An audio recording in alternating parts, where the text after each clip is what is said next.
ओम मुनित्रयं नमस्कृत्य तदुक्तिः परिभाव्य च वैयाकरणसिद्धान्तकौमुदीयं विरच्यते। सर्वेभ्यः श्रोतृभ्यः नमः।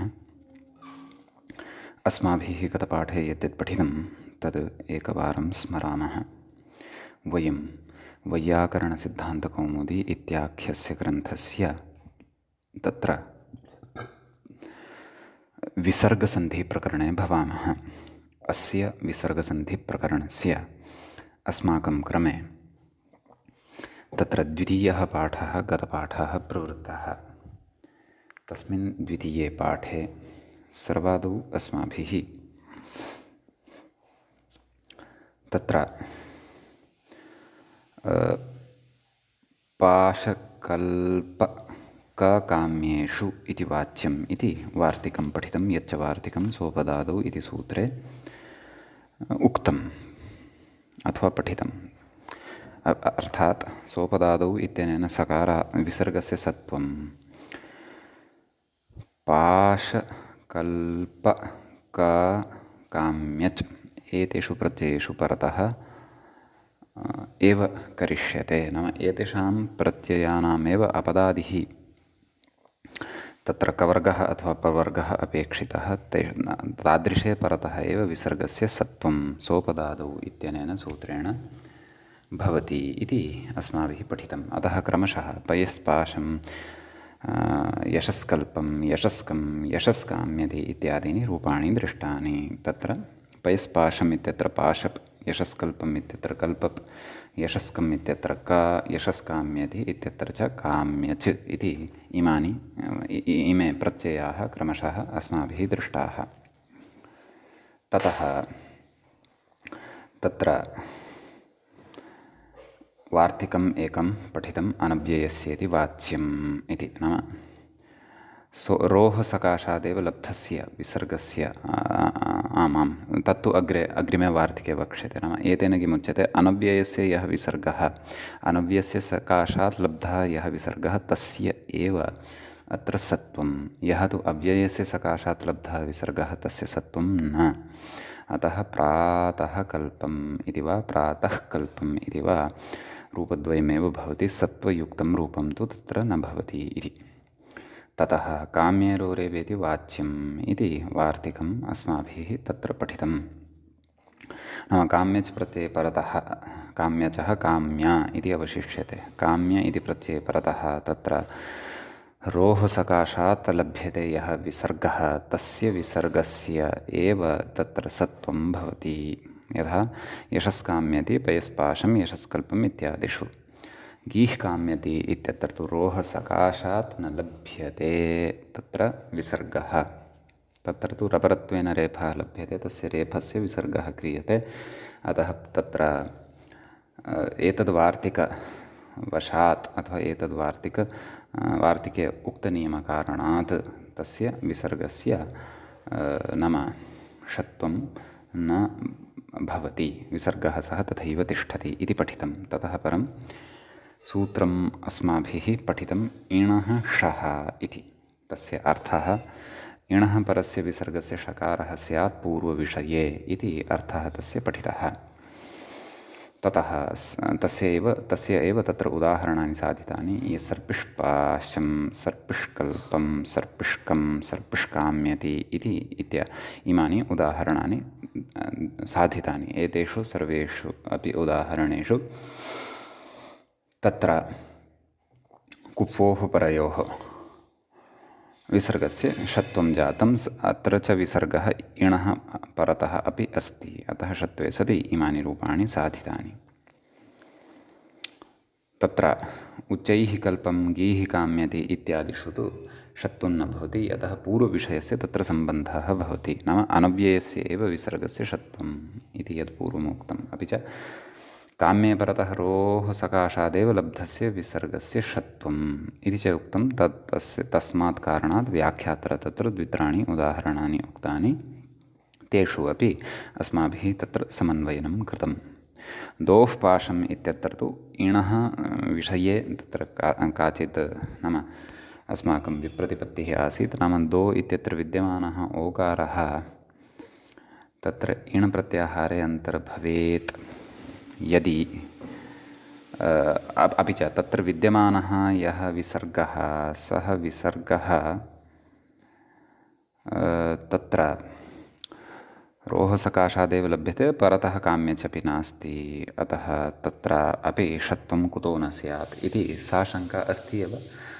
तत्र इणः प्रत्याहारे कः नियमः नाम पूर्वणकारेण परिणकारेण तद्गच्छता कालेन विषयः स्पष्टी भविष्यति। अस्य प्रयोगस्य च साधुत्वमपि ज्ञातं भविष्यति। सद्यः तु अत्र विकल्परूपेण सिद्धान्तं स्वीकुर्मः। यदि इण् प्रत्याहारे ओकारः अन्तर्भवति तर्हि तु इणः शः इत्यनेन प्रकृते षत्वं स्यादेव। यदि इण् प्रत्याहारस्थः णकारः अपि पूर्वेण एव एतेन णकारेण स्वीक्रियेत तर्हि प्रकृते अपि यः विसर्गः वर्तते तस्य षत्वं न स्यात् इति। एवं खलु। अतः वस्तुतः तदेव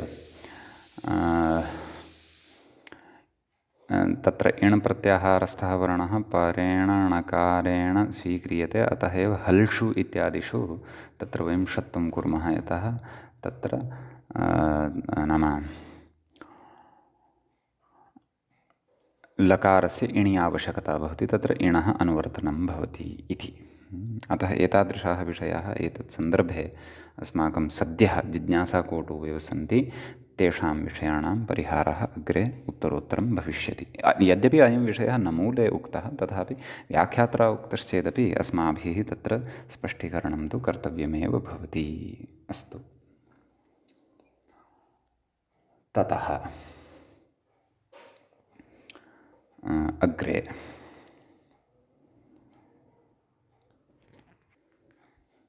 इति एतावान् विचारः अस्माभिः तत्र गतपाठे कृतः। एवञ्च अयं द्वितीयः पाठः विसर्गसन्धिप्रकरणस्य आसीत्। इदानीम् अस्माभिः हल्सन्धिप्रकरणस्य तृतीयस्य पाठस्य आरम्भः क्रियते। गतपाठस्य अन्ते व्याख्यायाः पङ्क्तिः इत्थम् आसीत्। तेन उच्चैः कल्पं दोः पाशं गीः काम्यति इत्यादौ न षत्वम् इति भावः। सर्पिष्पाशमित्यादौ तु पाशकल्पबादि इति अस्माभिः गतपाठे पठितम्।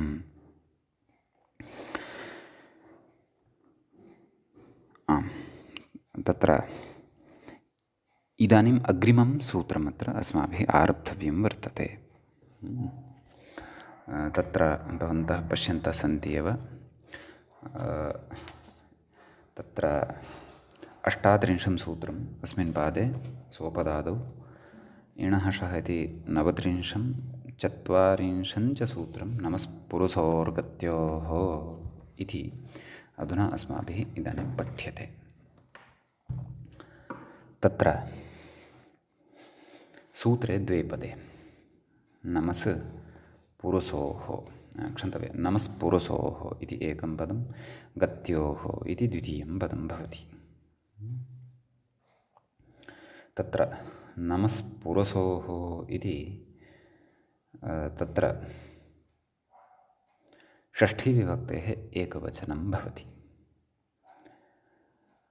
गत्योः इत्यत्रापि गतीति शब्दस्य षष्ठीविभक्तेः एकवचनं भवति इति।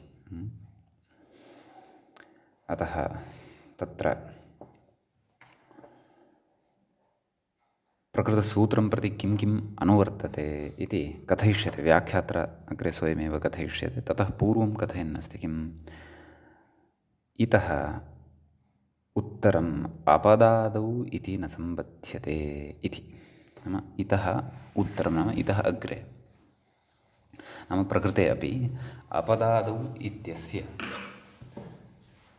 तत्र सम्बन्धः नास्ति इति। नाम सोपदादौ इत्यस्मात् अपदादौ इति नानुवर्तते इति। एवं खलु। भवतु,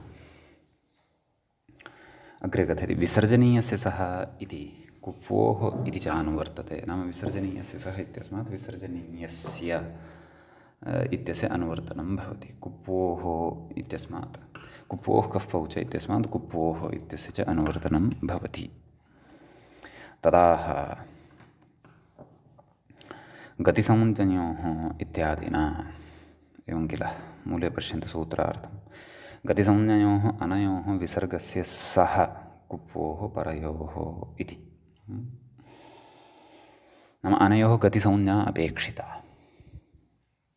गतिसंज्ञाप्रकरणञ्च अस्माभिः अग्रे पठिष्यते कारकेषु पठिष्यते अष्टाध्यायीक्रममाश्रित्य अथवा तत्तत् विभक्तिक्रममाश्रित्य तत्र कारकेषु केषां केषां गतिसंज्ञा भवति गतिसंज्ञासम्बद्धं प्रकरणमेव एकं वर्तते किञ्चित् समासेषु अपि पठिष्यते गतिसमासप्रपञ्चनवेलायाम् आम् समासे एव प्राधान्येन पठ्यते एवमेवं तत्रैव पठ्यते कारकेषु गतिसंज्ञा प्रायः नास्ति वा इति अस्तु कारकेषु तु समासेषु तु अस्ति एव बहु तु नाम तर्हि सद्यः तु प्रकृते तत्र अष्टाध्याय्यां ते प्राग्धातोः इति खलु उच्यते ततः गतिश्च इति उच्यते नाम ततः गतिः इत्यस्य अधिकारः भवति अग्रे अतः गतिसंज्ञकानां विशेषेण अष्टाध्याय्याम् एकत्र प्रकरणमेव वर्तते अस्तु इति सद्यः बुद्धौ स्थापनीयं प्रकृते च केन सूत्रेण गतिसंज्ञा भवति इति वयम् एकवारं सकृत् विज्ञाय अग्रे गच्छामः तत्र कथयति कुप्वोः इत्यस्य अयम् अपवादः इति कः अपवादः तदेव नमस्पुरुषोर्गत्योः इति कुप्वोः कः पौच इत्यस्य अपवादः भवति नाम तेन तत्र जिह्वामूलीयस्य वा अथवा जिह्वामूलीयस्य वा एवं प्रकृते उदाहरणद्वयं द्रक्ष्यते अस्माभिः नैव एकमेव उदाहरणं द्रक्ष्यते तत्र जिह्वामूलीयस्य प्राप्तौ सत्यां तस्य बाधः क्रियते अतः एतेन सत्वमेव भवति सकारादेशः एव विसर्गस्य स्थाने भवति इत्यर्थः अस्तु उदाहरणे स्पष्टीभविष्यति उदाह्रियते नमस्करोति इति तत्र कथयति अग्रे व्याख्याता नमसिति सकारस्य ऋत्वे विसर्गे तस्य कुप्वोः इति विधिं बाधित्वा अनेन सत्वं नाम स्थितिः का भवति नमस्करोति नमस् इत्यत्र यः सकारः तस्य ससजुषोरुः इत्यनेन विसर्गः भवति एवं किल नमः करोति इत्यवस्थायां नमस्पुरुषोर्गत्योः नाम एतेन सूत्रेण तत्र गतिसंज्ञकस्य नमस् इत्यस्य यः विसर्गः अस्माकं सविधे लब्धः भवति तस्य विसर्गस्य तत्र षत्वं क्रियते नैव सत्वं क्रियते सकारादेशः क्रियते अतः तत्र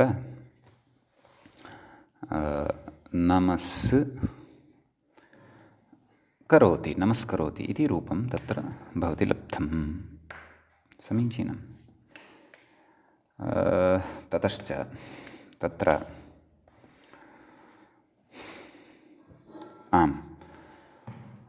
तन्नाम गतिसंज्ञा अस्य कथं तद्विषये अग्रे व्याख्यात्रा किमपि उच्यमानमस्ति वा व्याख्यात्रा एतत्तु उक्तं नमस् इति सकारस्य ऋत्वे विसर्गे तस्य इतः पठनीयमस्ति नमस् इत्येतत् यद्यपि अयं विषयः उक्तः परन्तु व्याख्यातुः अनुसारम् अधुना पठ्यते किमुच्यते नमस् इति सकारस्य ऋत्वे विसर्गे तस्य कुप्वोः इति विधिं बाधित्वा नाम कुप्वोः कफौ च इति यः विधिः तं विधिं प्रबाध्य अनेन सत्वं भवति नमस्करोति इति भवति अग्रे कथयति ननु प्रादिषु पाठाभावात् कथं नमश्शब्दस्य गतित्वं नाम एतावता अस्माभिः गतिसंज्ञा केषां भवति इति पूर्वं यद्यपि पठितं परन्तु तत्र गतिश्च इत्यनेन केषां गतिसंज्ञा अस्माभिः साधिता संज्ञाप्रकरणे इति चेत् गतिसंज्ञकानां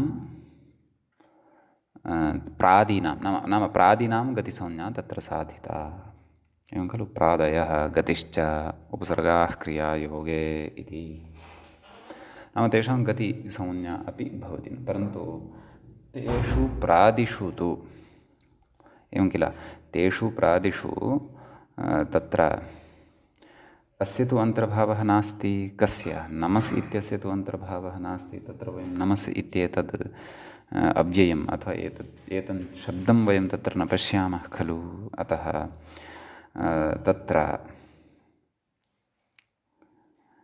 कथं वा अस्य गतिसंज्ञा स्यात् तर्हि तत्र उच्यते साक्षादिति मूले पश्यन्तु साक्षात् प्रभृतित्वात् क्रियो योगे विभाषा गतिसंज्ञा इति अग्रे तत्र प्रथमाध्यायस्य चतुर्थपादस्य तत्र चतुस्सप्ततितमं सूत्रं भवति तत् अग्रे पठिष्यते साक्षात् प्रभृतीनि च इति सूत्रस्य विषये वयं तत्रैव समासप्रकरणे पठिष्यामः तत्र साक्षात् प्रभृतिगणः एकः वर्तते तस्मिन् गणे आचार्येण शब्दाः पठिताः वर्तन्ते केचन शब्दाः पठिताः वर्तन्ते सम्यक्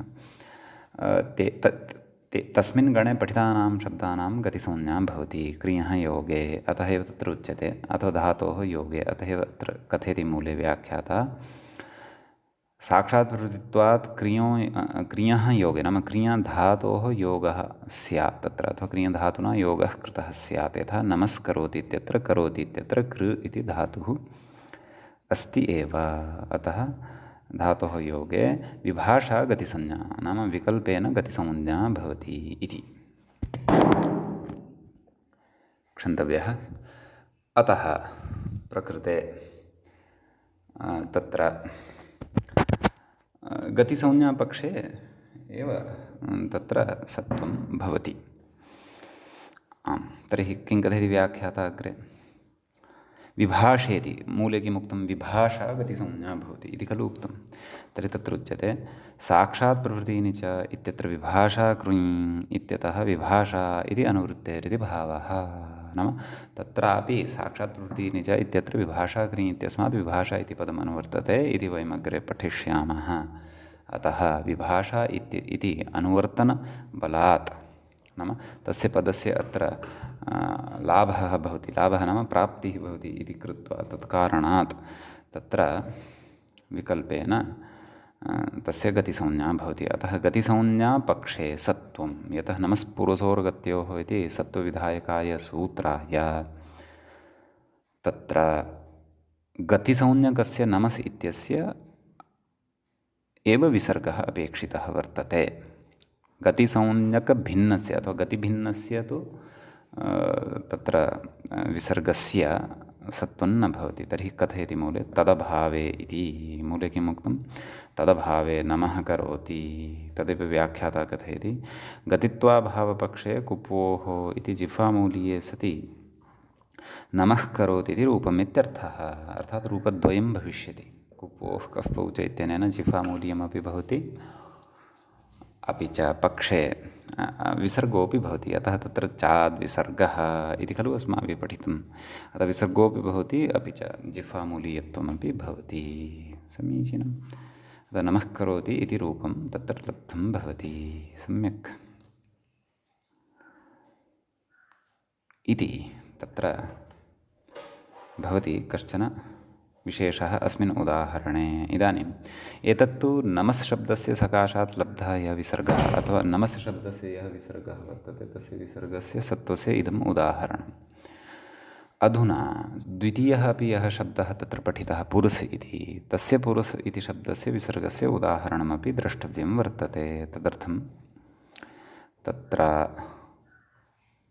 पुरस्करोति इति उदाहरणम् अस्माभिः द्रक्ष्यते सम्यक् तर्हि तत्र पुरुस् इति अव्ययं भवति तस्य गतिसंज्ञा भवति केन सूत्रेण पुरोव्ययम् इत्यनेन तत्रैव नाम प्रथमाध्यायस्य चतुर्थपादस्य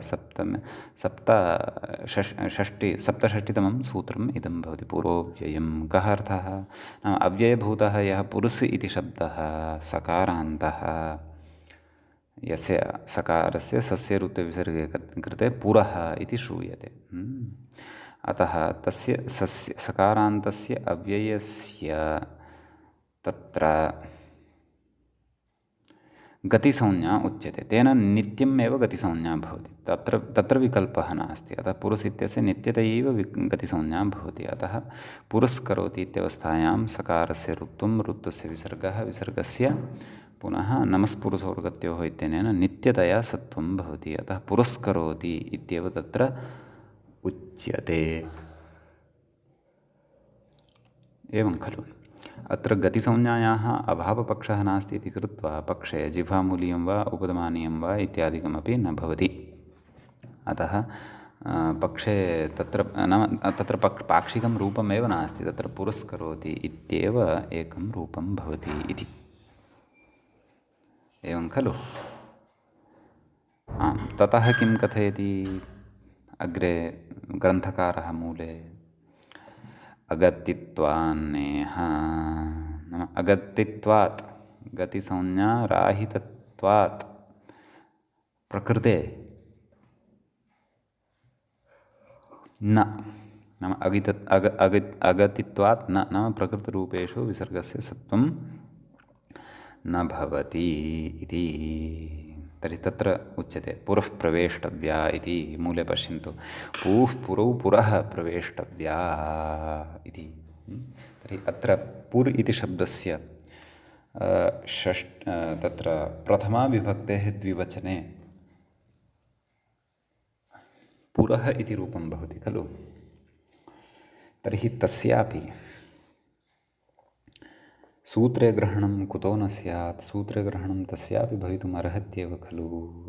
नमस्पुरुषोर्गत्योः, पुरुस् इति पुरु इति शब्दस्य प्रथमाविभक्ते बहुवचनस्थस्य ग्रहणं कर्तुं शक्यते खलु, वा न वा?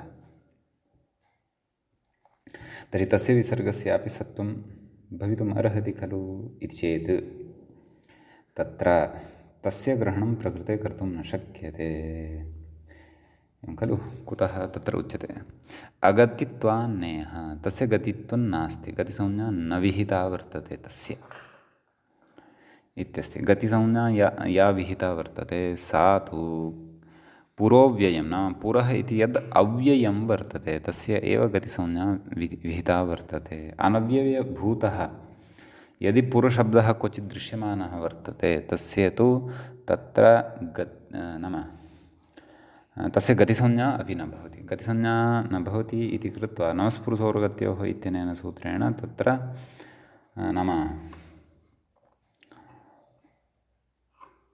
विसर्गस्य सकारः अपि भवितुं नार्हति। अतः तत्र पुरः इति प्रकृते तत् अव्ययं नास्ति, परन्तु शब्दस्वरूपम् अस्ति। पुर् इति तस्य प्रथमाविभक्तेः एकवचने एवं रूपाणि भवन्ति। पूः पुरौ पुरः प्रवेष्टव्याः,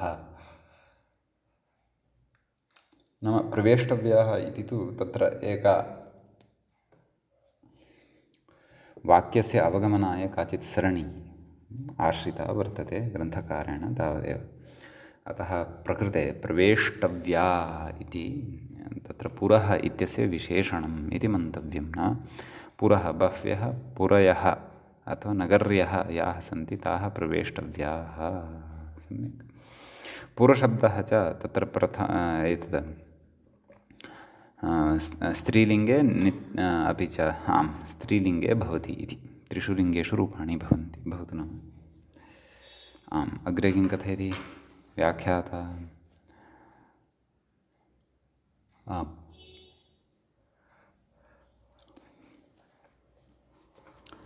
पुरः प्रवेष्टव्या इति जातं खलु। ततः कथयति प्रुरुपारनुपूर्णयोः भ्राजभासधुर्विदितो जीभ्रूजुग्रावस्तुवः क्विप् इति एकं सूत्रम् अग्रे पठिष्यते। तेन सूत्रेण उच्यते भ्राजभास इत्यादिना क्विप्, नाम एतेन सूत्रेण क्विप् प्रत्ययः भवति। क्विप् उदोष्ठ्यपूर्वस्य इति उत्वम्, उदोष्ठ्यपूर्वस्य इत्यनेन सूत्रेण उत्वं भवति। समीचीनं। कु उत जा, एवं खलु। नैव क्षन्तव्यः। उदोष्ठ्यपूर्वस्य इत्यनेन खलु उत्वं। क्विप् परतः का स्थितिः लब्धा? पृ क्विप्। तस्य सर्वलोपः भृ इति लभ्यते। उदोष्ठपूर्वस्य इति उक्तं, नाम भृ मध्ये यः विद्यमानः ऋ वर्णः अस्ति दीर्घः, तस्य उदादेशः स च रपरस्सन् प्रवर्तते। अतः ऋ स्थाने उ इति आदेशः जातः यदि, तर्हि तत्र रपरस्सन् इति अपि आगच्छति। रपरस्सन् इत्यनेन सूत्रेण तत्र पुर् इति लभ्यते। समीचीनं। तर्हि एवमेव रीत्या अस्य सिद्धिः जायते, नाम एतद् अव्ययं नास्ति इति अर्थः। कथयति उदोष्ठपूर्वस्य इत्युक्तं रपरत्वं ततो जसि, नाम जसि परतः पुर् इत्यस्मात् शब्दात् जस् प्रत्ययः यदा क्रियते, जसः किमवशिष्यते अस्। कथयति अनव्ययत्वेन गतित्वा भावान् न सत्त्वं, नाम ततः परतः जस् क्रियते, पुरस् इति साध्यते, ततः परं तस्य स्थाने विसर्गः आनीयते। समीचीनं। तर्हि उच्यते अन् इति अव्ययेन गतित्वा भावान् न सत्त्वम् इति।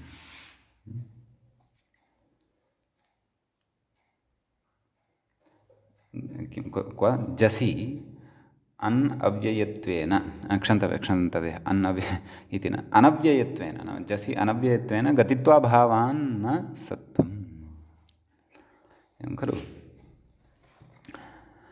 सत्त्वं तु कस्य, अव्ययभूतस्य पुरुष इत्यस्य एव, परन्तु अनव्ययभूतस्य तु सत्त्वं न भवति इति अत्र उक्तम्।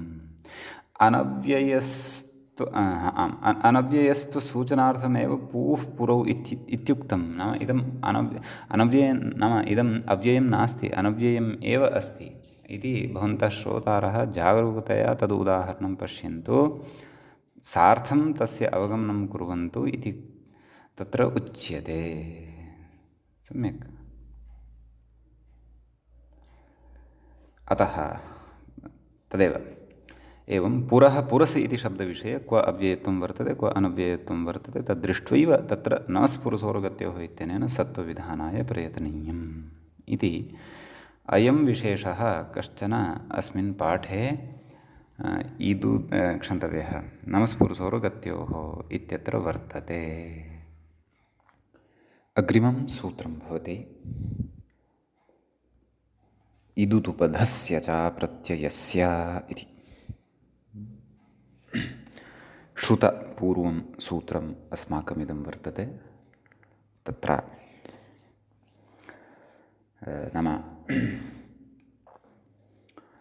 प्राक्तनप्रकरणे अपि एतत् सूत्रमादाय अस्माभिः तत्र विमर्शः कृतः। तत्रापि पुमःखय्यं परे इत्यत्र पुंस्कोकिलः इत्यादि रूपसाधनवेलायाम् अस्य सूत्रस्य विषये तत्र चर्चा कृता आसीत्। समीचीनम्।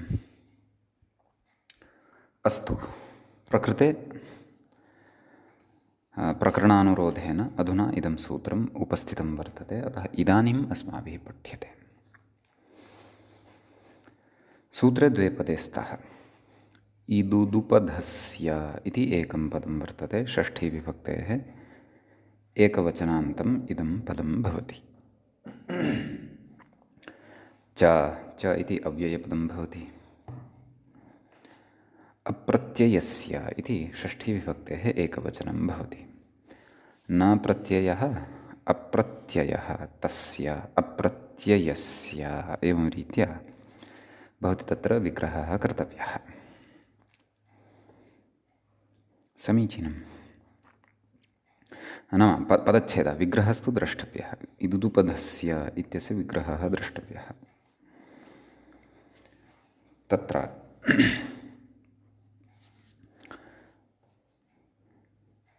इत् इत्यत्र तप्रकरणं वर्तते, उत् इत्यत्रापि तप्रकरणं वर्तते। तत्र इत् च उत् च अथवा इच्च उच्च इदुदौ, एवं खलु। इत् च उत् च इदुदौ।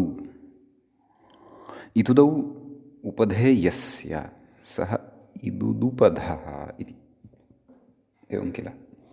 व्याख्यात्रापि वक्ष्यते अयं विग्रहः, परन्तु वयम् आदौ एव विग्रहस्य स्पष्टतां कुर्मः इति अस्माकम् अध्ययन परिपाठी। तेन स्पष्टता भवति, नाम पदस्य विभागः कथम् इत्यादि। अत एव पदच्छेदः पदार्थोक्तिः इति उच्यते खलु व्याख्यानलक्षणं। तत्र सर्वादौ पदच्छेदचर्चा एव। यत्किमपि शास्त्रम् अथवा शास्त्रे यत्र क्वापि अस्माभिः व्याख्यानं कर्तव्यं भवति तत्र सर्वत्रापि। समीचीनम्। तर्हि इच्च उच्च इदुदौ उपधेयस्य, उपधा शब्दः स्त्रीलिङ्गे खलु, इदुदौ उपधेयस्य सः इदुदुपधः तस्य इदुदुपधस्य इत अर्थात् इकारः, ह्रस्वः इकारः एव। कुतः? तप्रकरणं तत्र अतः। उत अर्थात् उकारः, ह्रस्वः उकारः, ह्रस्वः एव उकारः। कुतः? तत्रापि तप्रकरणं वर्तते इत्यतः। एवं किल। ततः अग्रे च इति भवति अव्ययं। सत्यं तद् उक्तम्। अप्रत्ययस्य इत्यत्र च अस्माभिः पदच्छेदः दृष्टः खलु, नाम विग्रहः अपि दृष्टः एव खलु। न प्रत्ययः अप्रत्ययः, तस्य अप्रत्ययस्य इति। एवं खलु। ततः किं कथयति व्याख्याता इति पश्यन्तु। विसर्जनीयस्य इत्यनुवर्तते। इदुदुपधस्य इति तद्विशेषणं। सम्यक्। विसर्जनीयस्य सः इत्यस्मात् सूत्रात् विसर्जनीयस्य इति अनुवर्तते। तद् इदुदुपधस्य इति यद्वर्तते इति तस्य विशेषणं, तद्विशेषणम् इत्युच्यते। कस्य? विसर्जनीयस्य इत्यस्य। सम्यक्। विग्रह अग्रे व्याख्यात्रा अधुना उच्यमानः अस्ति। इदुतौ उपधेयस्य इति बहुव्रीहिः। इदुदौ इति खलु मया उक्तं पूर्वं। न, तथा न, इदुतौ इति वक्तव्यम्। इच्च उच्च इदुदौ इति न, इदुतौ। अतः इदमेकं परिष्कुर्वन्तु भवतु नाम। आम्। तर्हि प्रकृते अग्रे कथयति कुप्वोः इति च अनुवर्तते। कुप्वोः कफ्फौ च इति इत्यस्यापि अत्र अनुवर्तनं भवति। नाम कुप्वोः कफ्फौ च इत्यस्मात् सूत्रात् कुप्वोः इत्यस्य अनुवर्तनम् अस्ति। तदाह इकारोकारेति इति अप्रत्ययस्य इति अर्थात् सूत्रस्य अर्थम् आह अर्थात् कथयति। पश्यन्तु कथं कथयति। इकारोकारोपधस्य खलु, नाम इकारः अस्ति उपधावर्णः यस्य सः इकारोपधः, उकारः अस्ति उपधावर्णः यस्य सः उकारोपधः।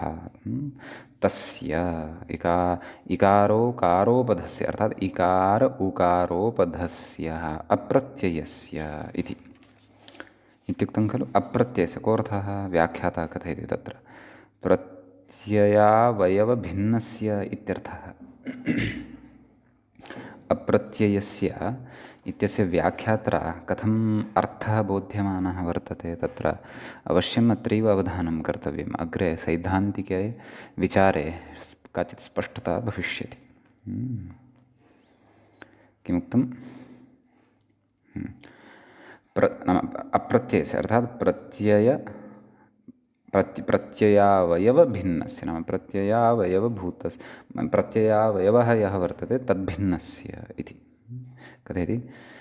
प्रत्ययभिन्नस्य विसर्गस्य इत्यर्थे तु खलु, यदि प्रत्ययभिन्नस्य विसर्गस्य इति अर्थं कुर्मः, कस्य? अप्रत्ययस्य इत्यस्य। तर्हि तु अर्थः कथं कृतः अस्ति? अप्रत्ययस्य इत्यस्य अर्थः अस्माभिः कथम् अवगतः वर्तते अथवा कथम् अवगम्यमानः वर्तते? व्याख्यानानुगुणम् एतत् प्रत्ययस्य अवयवः यः तस्य तस्मात् भिन्नस्य, नाम प्रत्ययस्य अवयवभूतः यः विसर्गः तस्मात् भिन्नस्य इति। तर्हि कथयति प्रत्ययभिन्नस्य विसर्गस्य यदि नाम प्रत्ययावयवस्य प्रत्ययावयवात् भिन्नस्य विसर्गस्य इति अर्थं यदि कुर्मः, इति अर्थं न कुर्मः, कमर्थं कुर्मः? प्रत्ययभिन्नस्य विसर्गस्य इति यदि अर्थं कुर्मः तर्हि कथयति, तर्हि तु कविभिः कृतम् इत्यत्रापि षत्वं स्यात् इति। प्रत्ययभिन्नस्य, एवं खलु? तर्हि कविभिः कृतम् इत्यत्रापि षत्वं स्यात्, वा न वा? यदि प्रत्ययभिन्नस्य विसर्गस्य इति वयं कथयामः, वा न वा? तत्र प्रत्ययभिन्नस्य विसर्गस्य इति कश्चन विषयः वर्तते, प्रत्ययावयवभिन्नस्य इति कश्चन एकः विषयः वर्तते। अस्माभिः अत्र अर्थः कः ग्राह्यः? प्रत्ययावयवभिन्नस्य इति अर्थः ग्राह्यः। क्व? इकारोकारोपधस्य अप्रत्ययस्य विसर्गस्य शः स्यात् कुप्वोः इति खलु उच्यते। अतः यदि तु अस्माभिः अर्थः इत्थं गृहीतः, कथं? प्रत्ययभिन्नस्य विसर्गस्य, तर्हि एतादृशे अर्थे स्वीकारे तु कविभिः कृतम् इत्यत्रापि षत्वं भविष्यति। तच्च अनिष्टं। कथम् इति चेत् तत्र अग्रे या पङ्क्तिः उक्ता वर्तते सा द्रष्टव्या। पश्यन्तु, कुतः न भवति इति। अर्थात् तदेव प्रत्ययभिन्नस्य विसर्गस्य इति अर्थः यदि स्वीक्रियेत, कस्य? अप्रत्ययः इत्यस्य, तर्हि कविभिः कृतम् इत्यत्र षत्वं न भवति इत्युच्यते, एवं खलु? कुतः अग्रे कथयति? तत्र भिसः प्रत्ययत्वे अपि, तत्र प्रत्ययः वर्तते, विसर्गमात्रस्य प्रत्ययत्वाभावात्, केवलः यः विसर्गः वर्तते तस्य एव तत्र प्रत्ययत्वं नास्ति खलु। प्रत्ययत्वं तु भिस् इत्यस्य वर्तते। अतः प्रत्ययभिन्नस्य विसर्गस्य इति अर्थस्वीकारे, कस्य? अप्रत्ययस्य इत्येवं रीत्या वयं यदि अर्थं स्वीकुर्मः तर्हि एते दोषाः भवन्ति। नाम कविभिः कृतम् इत्यत्रापि तर्हि षत्वं भविष्यति इति, एवं किल? तत्र कारणं दृष्टमेव।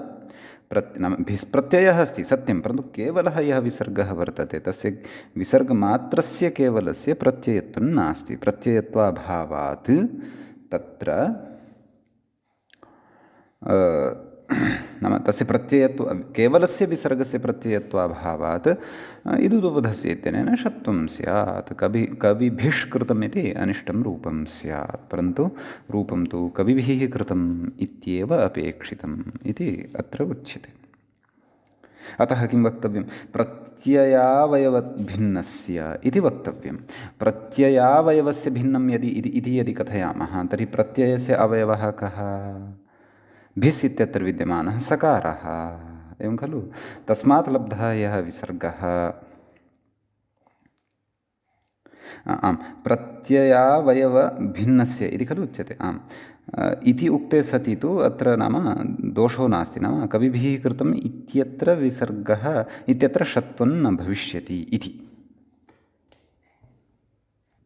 कुतः? प्रकृते यः सकारः वर्तते तस्मात् लब्धः यः विसर्गः, सः तु प्रत्ययस्य अवयवः वर्तते। अस्माभिः तु तस्यैव विसर्गस्य षकारः कर्तुं शक्यते यः प्रत्ययावयवभिन्नः वर्तते। एषः सकारः तु प्रत्ययावयवसकारः, अथवा तस्य सकाशात् लब्धः अयं विसर्गः भिस् इत्यत्र।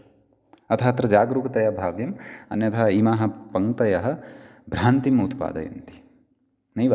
अग्रे यद्यपि विषयः स्पष्टः, मूलसूत्रे चिन्तनं कर्तव्यं। कुतः इदम् अत्र कुतः उच्यमानं वर्तते? यतः अग्रे यानि चिन्तनानि, ये सिद्धान्ताः अग्रे मूले एव आगमिष्यन्ति, तेषां सम्यक्तया तत्र सूक्ष्मतया ज्ञानार्थम्, अपि च तत्सम्बद्धाः अग्रेपि ये व्याख्यायां सिद्धान्ताः चर्चिताः सन्ति तेषां च सिद्धान्तानां पूर्णतया स्पष्टतार्थम् इदम् अत्र नूनमेव अवधेयम्। अतः कः अर्थः क्रियते अप्रत्ययस्य इत्यस्य? प्रत्ययावयवभिन्नस्य इत्येव अर्थः क्रियते। तथा चेत् कविभिः कृतम् इत्यत्र यः विसर्गः सः प्रत्ययावयवभूतः इति कृत्वा तस्य षत्वं न भवति। परन्तु तद्भिन्नस्य तद्भिन्नः विसर्गः क्व लभ्यते तत्तु उदाहरणम् अग्रे आगमिष्यति। सम्यक्। प्रत्ययभिन्नस्य विसर्गस्य इति यदि कथयामः तर्हि तु कविभिः कृतम् इत्यत्र षत्वं भवत्येव, तत्र कारणमुक्तमेव। नाम भिसः प्रत्ययत्वेपि विसर्गमात्रस्य प्रत्ययत्वं तत्र न भवति इति। अतः प्रत्ययभिन्नत्वं तस्य विसर्गस्य भवति इति कृत्वा तत्र षत्वं प्राप्तं भवति। एवं किल? अतः प्रत्ययावयवभिन्नस्य इत्येव अस्य अत्र अप्रत्ययस्य इत्यस्य अर्थः ज्ञेयः। अस्तु, भवतु। नाम इतोपि यदि सद्यः भ्रमः जायमानः अस्ति तर्हि मूले यदुक्तं किम्, इकार उकारोपधस्य अप्रत्ययस्य विसर्गस्य, नाम अप्रत्ययस्य नाम प्रत्ययः यः नास्ति तस्य यः विसर्गः तस्य शः भवति कुप्वोः परे। उदाहरणेषु स्पष्टता भविष्यति भवताम्। अत्र नाम सूत्रार्थम् उक्त्वा ततः परम् उदाहरणस्य उपस्थापनात् पूर्वं व्याख्यात्रा कश्चन विचारः क्रियमाणः वर्तते। तम् एकवारं शृणुमः, ततः परम् उदाहरणे प्रवेक्ष्यामः। किं कथयति? अत्र इदुभ्याम् अप्रत्ययस्य इति एतावतैव इदुभ्याम् उत्तरस्य विसर्गस्य इत्यर्थस्य सिद्धत्वात् उपधः ग्रहणं न कर्तव्यम् इत्युच्यते। एवं खलु? अर्थात् सूत्रम् एतावदेव कर्तव्यं। किम्? इदुभ्याम् प्रत्ययस्य, एवं खलु? कथयति इति एतावतैव, नाम एतावता सूत्रं क्रियते यदि तर्हि तेनैव इदुभ्याम् उत्तरस्य, नाम इकारात् उकारात् च परतः कः यः विसर्गस्य इत्यर्थस्य सिद्धत्वात्, नाम एतादृशः अर्थः लभ्यते खलु? कथयति उपधाग्रहणं न कर्तव्यम् इति हयवरट्सूत्रभाष्ये स्थितम्। हयवरट्सूत्रभाष्ये भाष्यकारेण एवं रीत्या उक्तं। तत्र एवं रीत्या एकः पक्षः स्थितः। तत्र उच्यते उपधाग्रहणं न करिष्यते। इदुभ्यां तु परं विसर्जनीयं विशेषयिष्यामः इति। नाम इदुभ्याम् इत्यस्मात् परतः तु विसर्जनीयः यः भवति तस्य विसर्जनीयस्य शः भवति इति विशेषयिष्यामः। नाम एतादृशं विशिष्टम् अर्थं तत्र करिष्यामः।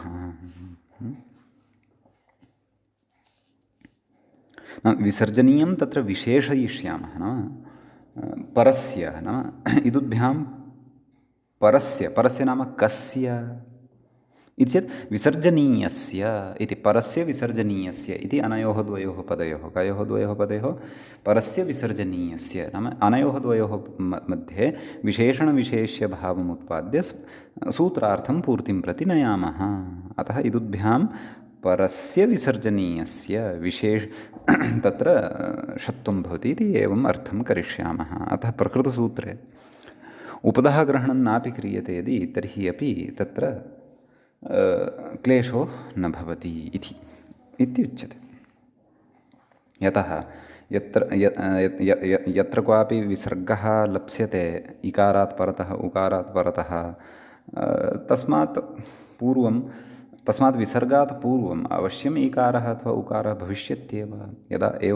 यदि तत्र इदुभ्याम् अप्रत्ययस्य इति एतावदपि यदि वयं सूत्रं कुर्मः तर्हि इति भाष्ये उपधः ग्रहणस्य अनावश्यकता या उक्ता वर्तते सा ग्रन्थकारेण अत्र उपस्थापिता, नाम व्याख्यात्रा उपस्थापिता। यद्यपि मूले तु अत्र अयं विचारः न कृतः वर्तते। भवतु।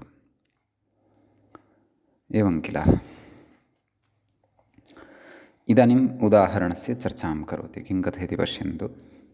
निष्प्रत्यूहम् इति कथयति प्रत्यूहो विघ्नः। प्रत्यूहो नाम विघ्नः। तस्य अभावः निष्प्रत्यूहम् इति, नाम अभावार्थे तत्र निर् इति उपयुज्यते, अव्ययं स्वीक्रियते। एवं खलु? तत्र कथयति अर्थाभावे अव्ययी भावः इति।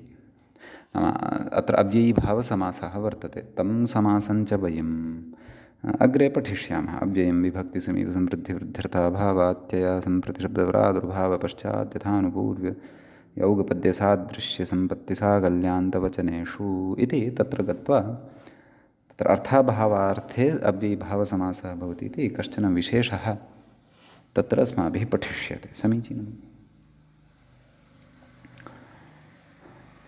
तर्हि अत्र पश्यन्तु, अत्र स्थितिः कथं भवति चेत् निर् प्रत्यूह इति स्थितौ रेफस्य विसर्गः निः प्रत्यूह, ततः परम् इदुदुपधस्य चाप्रत्ययस्य, नाम अत्र यः विसर्गः लब्धः वर्तते सः कस्यापि प्रत्ययस्य नास्ति। सः तु निर् इति प्रादौ पठितस्य कस्यचित् अव्ययस्य अथवा शब्दस्य वर्तते। प्रकृते अव्ययत्वं तस्य, एवं खलु। अतः अत्र विद्यमानः यः विसर्गः सः विसर्गः प्रत्ययावयवः नास्ति, प्रत्ययावयवभिन्नः वर्तते, एवं किल। अतः प्रकृते विद्यमानस्य विसर्गस्य इदुदुपधस्य चाप्रत्ययस्य इत्यनेन षत्वं भवति। अतः निष्प्रत्यूह, ततः सुप्रत्ययः, तस्य अमादेशः पूर्वरूपादिकं कृत्वा निष्प्रत्यूहम् इति रूपं तत्र सिद्धं भवति, एवं खलु। एवमेव अग्रिमम् अस्ति आविष्कृतं। कथयति प्रकाशे प्रादुराविः स्यात् इत्यमरः। प्रकाशार्थे तत्र शब्दद्वयम् अथवा अव्ययद्वयम् उपयुज्यते। किं प्रादुस् आविस् इति, तत्र सस्य ऋत्वविसर्गः सति प्रादुः इति भवति। आविस् इत्यत्र विद्यमानस्य सकारस्य ऋत्वं ततः विसर्गत्वम् आविः इति भवति, एवं खलु। इत्यमरः इति नामरकोशे तस्य अर्थः उक्तः। तर्हि अत्र स्थितिः का भवति? आविस् कृतं, सकारस्य ऋत्वम् आविरुकृतम् अथवा कृत, तदनन्तरं रु इत्यस्य रेफः अवशिष्यते, तस्य रेफस्य विसर्गः खरवसानयोर्विसर्जनीयः इत्यनेन आविः कृतम्। अत्र यः विसर्गः सः विसर्गः कस्यचित् प्रत्ययस्य अवयवभूतः नास्ति। सः विसर्गः तु आविस् इति अव्ययस्य ऋत्वादिकं कृत्वा लब्धः वर्तते। अपि च इदुपधत्वमपि वर्तते। उपधायाम् इकारः अपि अस्ति। आविस् अलः अन्त्यात् पूर्व उपधा इति भवति खलु। अन्त्यः यः अल् तस्मात् पूर्वं विद्यमानः उपधासंज्ञकः भवति इति वयं जानीमः। यद्यपि तत् पूर्वं न पठितम्, अग्रे पठिष्यते, तथापि सामान्येन तस्य परिचयः अस्माकं स्यादेव। नास्ति चेत् अधुना श्रूयताम्। अलोन्त्यात् पूर्व उपधा, अन्त्यः यः अल्, क्वापि अन्त्यः यः अल् वर्तते तस्मात् पूर्वं तत्र यः विसर्गः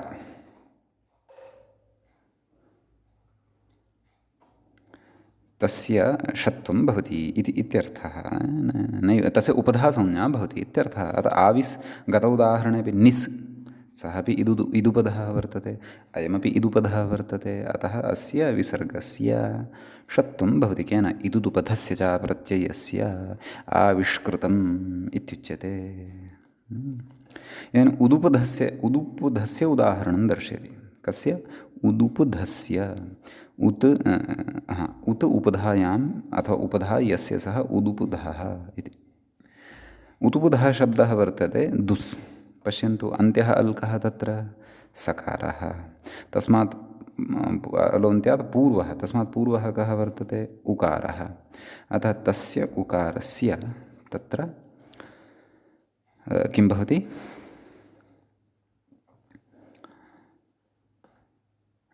तस्य उकारस्य उपधासंज्ञा भवति। अतः दुस् इति उदुपधः शब्दः वर्तते अथवा उदुपधम् अव्ययं वर्तते। कथयति दुस् दुरिति प्रादौ पठितं नाम दुस् अपि च दुर् इति अव्ययद्वयं प्रादौ पठितं कथयति तत्र प्रथमस्य सान्तस्य षत्वं निर्विवादम् इति नाम प्रथमः यः सकारः वर्तते तस्य तु षत्वं भवत्येव कथयति रेफान्तस्य तु इदुदुब्धस्य सकारस्य यो विसर्जनीयः इति हैवर्टसूत्रभाष्य अस्तु अस्तु अस्तु एतत् अग्रे किं वदन् अस्ति तद् कथयिष्यामि आदौ उदाहरणं साधयित्वा गच्छामः किमस्ति उदाहरणं दुष्कृतं तर्हि दुष्कृतम् इति स्थितौ दुस् इत्यत्र यः सकारः वर्तते तस्य रुत्वं रेफः अवशिष्यते उकारः गच्छति दुर्कृतं तदनन्तरं तत्र यः रेफः तस्य विसर्गः भवति दुः कृत खरवसानयोः विसर्जनीयः तस्य विसर्जनीयस्य स्थाने षत्वं भवति अतः दुष्कृत सु अं पूर्वरूपादिकं विधाय दुष्कृतम् इति भवति सम्यक् ततः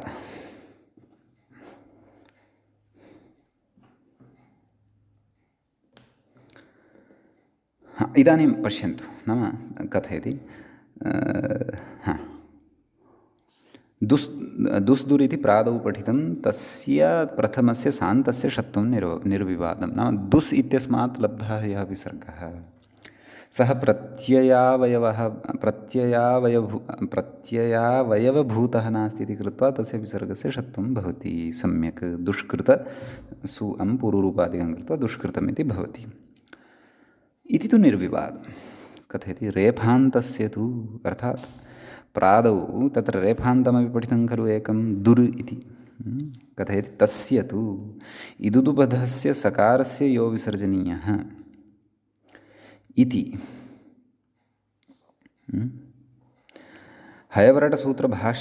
भाष्यसम्मतपक्षान्तरे षत्वं न भवति इति नाम तत्र भाष्ये एषः पक्षः नाम इदुदुपधस्य सकारस्य यो विसर्जनीयः तत्र तादृशः एव इदुपधः तादृशः एव वा उदुपधः ग्राह्यः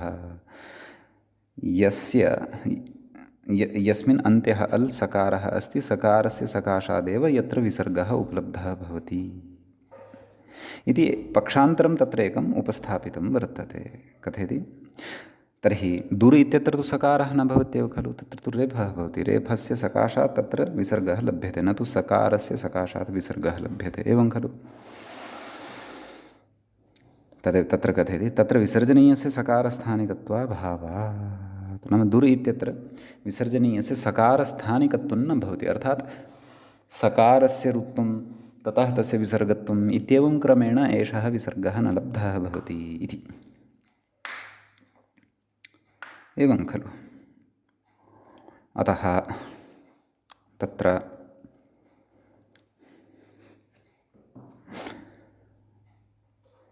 एवं रीत्या षत्वं प्रवर्तते दुर् इत्यस्य तु न प्रवर्तते तत्र दुः कृतम् इत्येव वक्तव्यं नाम भाष्यपक्षान्तरमते अथवा भाष्यसम्मतपक्षान्तरे भाष्यसम्मतपक्षान्तरम् इदमेव अतः दुर् इति यदि स्वीक्रियेत तर्हि तत्र विसर्गः न एवं खलु अतः तत्र अयं विषयः स्थापनीयः बुद्धौ अग्रे अस्ति कश्चन विचारः इदानीं प्रत्युदाहरणविचारः वर्तते अपि च अग्रे अग्रे अत्र वयं विशेषेण अतिविशिष्टं विचारं पठिष्यामः सम्यक् तर्हि तत्र पृच्छ्यते अप्रत्ययस्य किम् एवं खलु अप्रत्ययस्य इत्यस्य च अर्थः अस्माभिः कः स्वीकृतः तत्र प्रत्ययावयवभिन्नस्य इति अर्थः यः स्वीकृतः सः कुतः किमर्थं स्वीकृतः इति चेत् तत्रुच्यते अग्निः करोति प्रकृते अग्निशब्दात् सुप्रत्ययः खलु भवति प्रथमा विभक्तिः भवति एकवचनं च भवति सुप्रत्ययस्य यः सकारः तस्य स्थाने विसर्गः भवति एवं खलु अयञ्च यः विसर्गः सः प्रत्ययावयवभूतः। तर्हि भवन्तः कथयेयुः, भोः कथं प्रत्ययावयवभूतः एषः? अत्र तु अग्निशब्दात् सुप्रत्ययः भवति। सुप्रत्ययस्य स इति अवशिष्यते। तस्य च विसर्गः तस्य च रुत्तम् अर्थात् रेफः भवति, रेफस्य विसर्गः भवति, ततः अत्र विसर्गः दृश्यते, श्रूयते वा? अतः प्रकृते प्रत्ययस्य अवयवः कथम्? अयं तु प्रत्ययरूपः एव विसर्गः वर्तते। प्रत्ययः एव अत्र विसर्गः वर्तते, प्रत्ययस्य अवयवः नास्ति खलु एषः। तर्हि तत्र कथयति, विसर्गस्य व्याख्यातारं पश्यन्तु, सः अत्र समाधानं कथयति। किं कथयति तत् पश्यन्तु। विसर्गस्य व्यपदेशिवद्भावेन प्रत्ययावयवत्वात् इति भावः। एवं खलु, नाम यः अग्निशब्दात् सुप्रत्ययः कृतः, ऋत्वविसर्गादिकं कृत्वा यः विसर्गः एतावता अस्माभिः आसादितः वर्तते, लब्धः वर्तते, एवं खलु, सः व्यपदेशिवद्भावेन स्वकीयः एव अवयवः भवति। व्यपदेशिवद्भावः कः? नाम तस्मिन्नेव तत्र आद्यन्तवत्वम् आरोप्यते। स एव स्वकीयम् अवयवरूपम्, अवयवभूतः वा भवति इति। एवं खलु, यथा अचोन्त्यादिति इत्यत्र कृतः खलु व्यपदेशीवद्भावः। कथं? राम अथवा शक अन्धु, शक इत्यत्र ककारात् परतः यः अकारः, सः यद्यपि आदिः नास्ति कस्यापि, न दृश्यते, परन्तु व्यपदेशिवद्भावेन अथवा अन्तादिवच्च इति भावेन सः तत्र नैव आद्यन्तवदेकस्मिन् इति भावेन सः स्वकीयः एव आदिः, स्वकीयः एव च अन्त्यः भवति। एवं किल? एवमेव प्रकृतेपि व्यपदेशिवद्भावेन अयं विसर्गः स्वकीयः एव आदिः, स्वकीयः एव अन्तः, अथवा स्वयमेव स्वस्य अवयवभूतः भवति, यद्यपि सः एकः एव। एवं किल? तर्हि व्यपदेशिवद्भावेन सः यद्यपि अवयवरूपः एव विसर्गः, नैव प्रत्ययरूपः एव विसर्गः, परन्तु तथापि सः स्वस्य एव अवयवः भवति इति। यथा भिस् इत्यत्र सकारः अवयवरूपः, तद्वदत्र नास्ति, अतः शङ्क्यते, अतः एषः उपायः उच्यते। अत्र तु सु अर्थात् स इत्येव वर्तते, सु इत्यस्य स इति अवशिष्यते। तर्हि एषः अस्ति एव एकः, तर्हि कस्य अवयवभूतः एषः भवेत् इति चेत् स्वस्य एव। स्वस्य कथं सम्भवति भोः इति चेत् व्याकरणे सम्भवति। व्यपदेशिवद्भावः इति तदर्थं कश्चन नियमः। आद्यन्तवदेकस्मिन् इत्यादिभिः सः व्यपदेशिवद्भावः ज्ञायते। व्यपदेशिवदेकस्मिन् इति परिभाषा अपि वर्तते। अतः पुनः पश्यन्तु, इदानीं भवतां स्पष्टता स्यात् इति अहं मन्ये। किं? विसर्गस्य व्यपदेशिवद्भावेन प्रत्ययावयवत्वादिति भावः। अतः प्रत्ययावयवत्वं प्रकृते अग्नि इत्यत्र विद्यमानस्य विसर्गस्य भवति इति कृत्वा इदुपधस्य च प्रत्ययस्य इत्यस्य प्रकृते प्रवृत्तिः न भवति। यद्यपि अत्र इदुपधत्वम् अत्रापि वर्तते एव।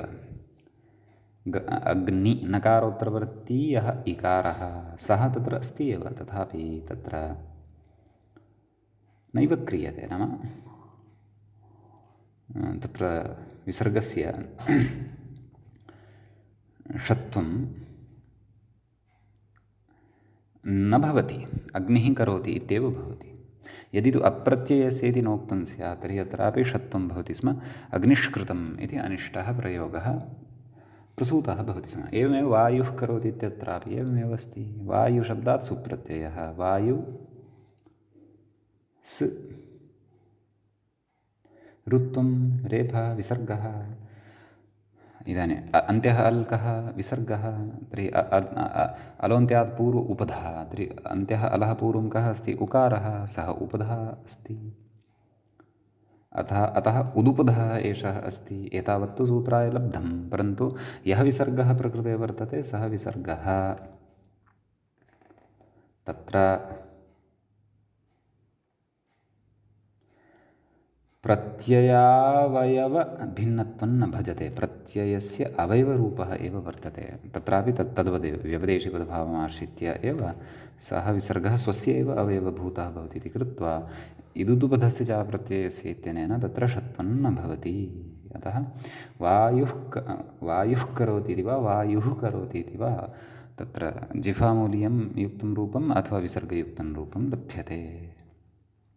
समीचीनम् इति इमानि उदाहरणानि प्रत्युदाहरणानि च।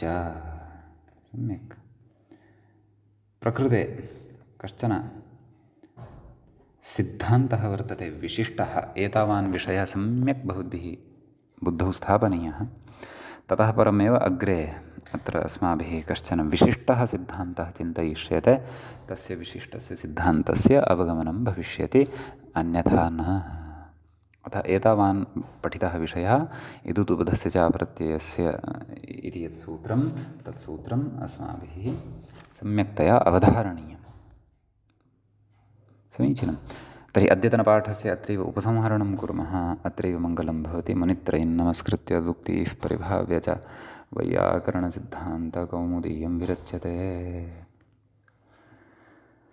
एवञ्च हल् सन्धि क्षन्तव्यः विसर्गसन्धिप्रकरणस्य एषः तृतीयः पाठः सम्पन्नतां गतः। नमः सर्वेभ्यः श्रोतृभ्यः।